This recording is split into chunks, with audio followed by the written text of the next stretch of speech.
ঘটনা হচ্ছে যে মোহাম্মদ এমন একজন অপরাধী যে তার পেছনে সারা জীবন যদি লেগে থাকি, যদি সারা পৃথিবীর 700 কোটি মানুষ কলম হাতে নিয়ে মোহাম্মদের অপরাধের তালিকা করতে থাকে এবং লিখতে থাকে, মোহাম্মদের নিন্দা করতে থাকে, তাও বহু বছর সময় লেগে যাবে মোহাম্মদের নিন্দা করতে।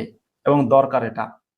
মোহাম্মদ এমন একটা অপরাধী, বললাম না, পৃথিবীর সর্বশ্রেষ্ঠ অপরাধী, সবচেয়ে ভাইয়া নিকৃষ্ট মানের অপরাধী। আমি মোহাম্মদকে নিয়ে কিংবা ইসলাম নিয়ে একটা কথা বলতাম না ভাই, আমি লাইফটা এনজয় করতাম। কিন্তু 14.5 বছর আগে একটা মানুষ মরে ভূত হয়ে আছে, অস্তিত্বই নাই, হয়তো তার কবর খুঁড়লে হয়তো কিছুই পাওয়া যাবে না। এই মানুষটাকে নিয়ে কথা বলার প্রয়োজন অনুভব করছি কেন? 200 কোটি মানুষ এই লোকটাকে আদর্শ ভাবে। এই লোকটা যে কাজগুলো করেছে সেই কাজগুলোকে তারা জীবন দিয়ে হলেও করবে। আর সেগুলো কি? খুন খারাপি। সেগুলো কি? একটা মেয়েকে অসম্মান করা। সেগুলো কি? একাধিক বিয়ে, সমাজটাকে নষ্ট করা।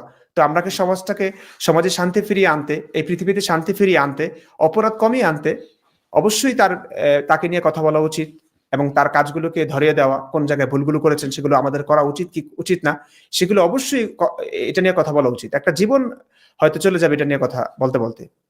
ভালো কাজ করছি আমরা। আর আমি একটু কথা বলছি, অনেক